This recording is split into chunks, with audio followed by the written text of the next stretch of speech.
తాకట్లో ఉన్న మీ బంగారాన్ని విడిపించి ఆ రోజు ఆన్లైన్ రేటుకి కొంటాం. Sharma gold company. గురువుగారు నమస్కారం. గురుగారు శ్రీమాత్రే. గురువుగారు మరి భవిష్యవాణి అందరూ కూడా ఆతృతగా ఎదురు చూస్తున్నారు. ఎలా ఉండబోతుంది 2026? శ్రీ గురుభ్యో నమః. శ్రీమాత్రే. 2026 సంవత్సరంకి వచ్చేసరికి మనకి అప్పుడు ఉగాది వస్తుంది. ఆ ఉగాదికి వచ్చేసరికి దాని పేరు ఏమిటంటే పరాభవ నామ సంవత్సరం. పరాభవ నామం. ఇప్పుడు విశ్వావసు నామ సంవత్సరం అనేది వచ్చింది. అవును గురుగారు. విశ్వావసు అయిపోయిన తర్వాత పరాభవ నామ సంవత్సరం ప్రారంభమవుతుంది.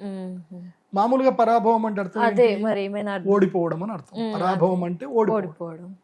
సో ఈ సంవత్సరాలు ఎలా ఉంటుంది అని అంటే ఎక్కువగా ప్రకృతిలో చాలా మార్పులు వస్తాయి.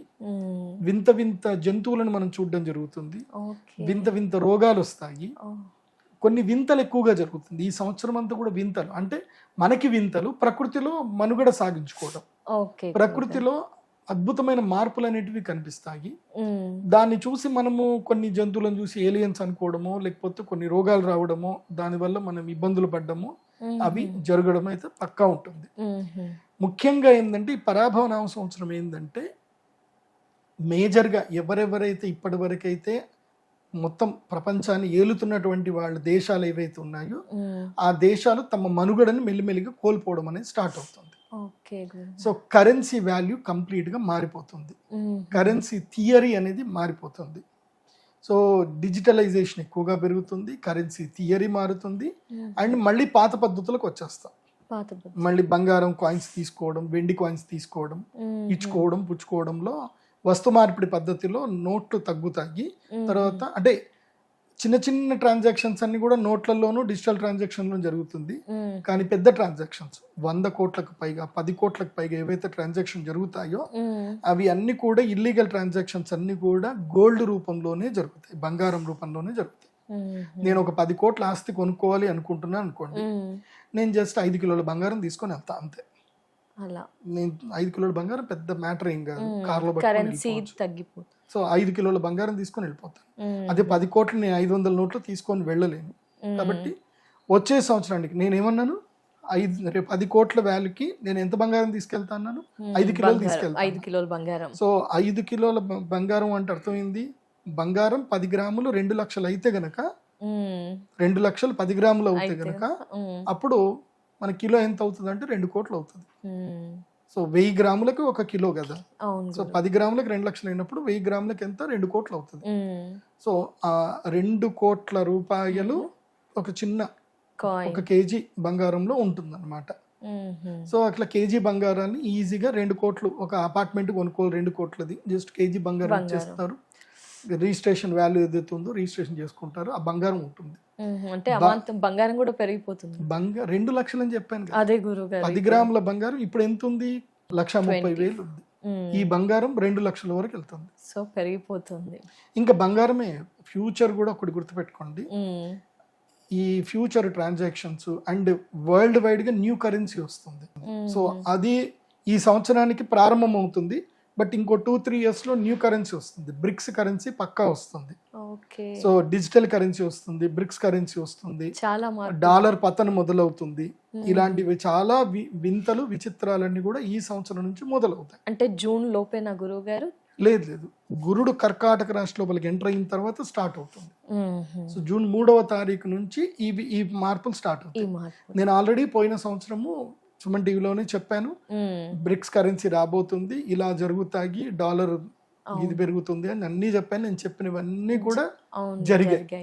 ఇది కూడా జరగబోతుంది. ఫ్యూచర్ అంతా కూడా డిజిటల్ కరెన్సీ ఉంటుంది. అండ్ వరల్డ్ ఫైనాన్షియల్ హబ్ వచ్చేసరికి దుబాయ్ అనేది వరల్డ్ ఫైనాన్షియల్ హబ్ గా మారిపోతుంది. సో శ్రీమంతులు, డబ్బులు ఉన్నటువంటి వాళ్ళు, ఆ ట్యాక్సుల నుంచి ఎగ్గొట్టుకొని బతకాలనుకునేటువంటి వాళ్ళు అందరు కూడా దుబాయ్కి వెళ్ళిపోతారు. అండ్ ప్రపంచవ్యాప్తంగా ఎవరెవరైతే పెద్ద పెద్ద కంపెనీస్, పెద్ద పెద్ద ట్రాన్సాక్షన్స్ ఉన్నాయో వాళ్ళందరూ కూడా దుబాయ్ నుంచి ఆపరేట్ చేస్తారు.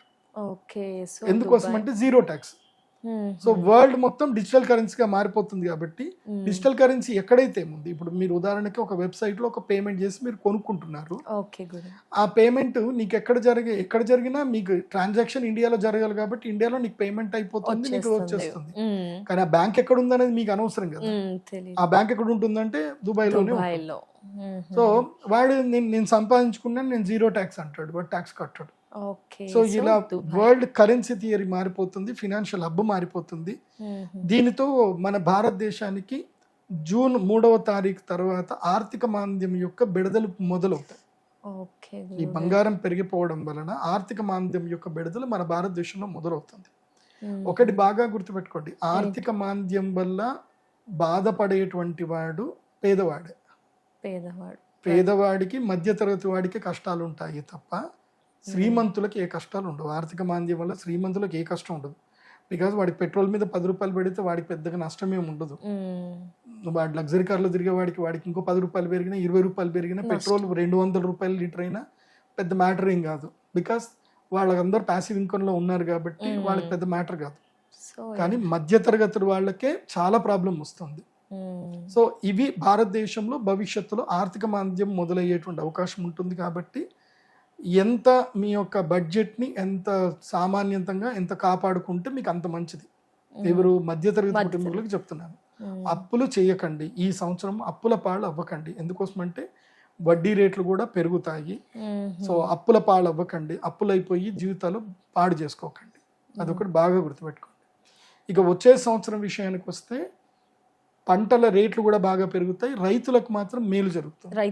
రైతులకు మేలు జరుగుతుంది. బికాస్ పాడి పంటలకి ధర బాగా పెరుగుతుంది. సో దానివల్ల అయితే రైతులకైతే మంచి లాభం ఉంది. పువ్వుల ధరలు పెరుగుతాయి, పండ్ల ధరలు పెరుగుతాయి, తర్వాత వెజిటేబుల్స్ అన్ని ధరలు పెరుగుతాయి. మధ్యతరగతి వాడికి మాత్రం కష్టమే. వచ్చే సంవత్సరము మధ్యతరగతి వాడిని ఇంకా పేదవాడిని చేస్తుంది. పేదవాడు ఇంకా పేదవాడు అవుతాడు. రైతులకి డబ్బులు ఎక్కువైన ఆలోచన వస్తుంది, కానీ తీరా వాళ్ళు కొనుక్కునేసరికి అదే ఈక్వల్ అయిపోతుంది. ఉదాహరణకి ఇప్పుడు 5,000కి క్వింటా అమ్మితే నెక్స్ట్ 7,000 క్వింటా దొరుకుతుంది, ఏదైనా 8,000కి దొరుకుతుంది. కానీ ఇప్పుడు ఏదైతే కనుక ఏదైనా వస్తువు 100 రూపాయలకు దొరికితే అప్పుడు 200లకు దొరుకుతుంది. సో ఈక్వల్ రేషియోకి వెళ్ళిపోతుంది. కాబట్టి అందరు కూడా ఆర్థిక భద్రతతో కలిగి ఉండండి, ఆరోగ్యంగా ఉండేటట్టుగా. నెక్స్ట్ ఇయర్ అయితే కనుక మెయిన్గా ఇంపాక్ట్ పడేది, నష్టాలు ఎక్కువగా జరిగేది స్టాక్ మార్కెట్లోనే. స్టాక్ మార్కెట్లో పెద్ద పెద్ద నష్టాలు వస్తాయి.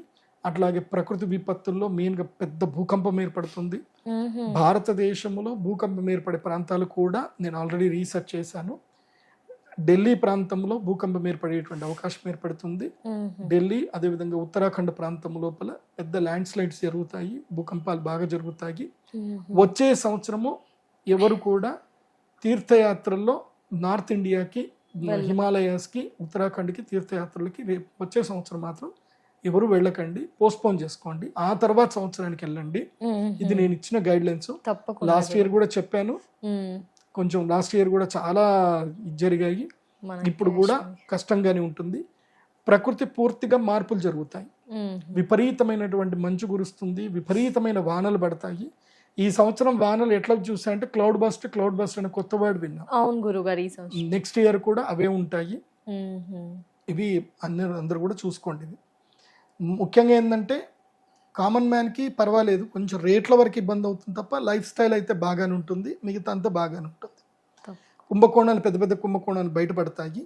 ప్రస్తుతం ఉన్నటువంటి, ఎందుకోసం అంటే సింహరాశి లోపలికి ఎప్పుడైతే కేతు వస్తాడో, ఎవరైతే ప్రభుత్వంలో ఉంటారు, అది ఎవరైనా సరే, ప్రభుత్వంలో అధికారంలో ఏ పార్టీ అయినా ఉన్నా గానీ వాళ్ళకి చురకలు బాగా వస్తాయి. వాళ్ళ ప్రభుత్వాలు పడిపోయే స్థాయికి వాళ్ళకి ప్రజల నుంచి విమర్శలు ఎదుర్కొంటారు.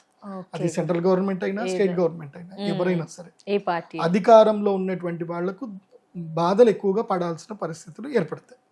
2026 ఇది 2026. ఇంకా చాలా చెప్పాలి, ఉగాది తర్వాత చెప్తాను చాలా విషయాలు. తప్పకుండా గురుగారు, ధన్యవాదాలు, నమస్తే.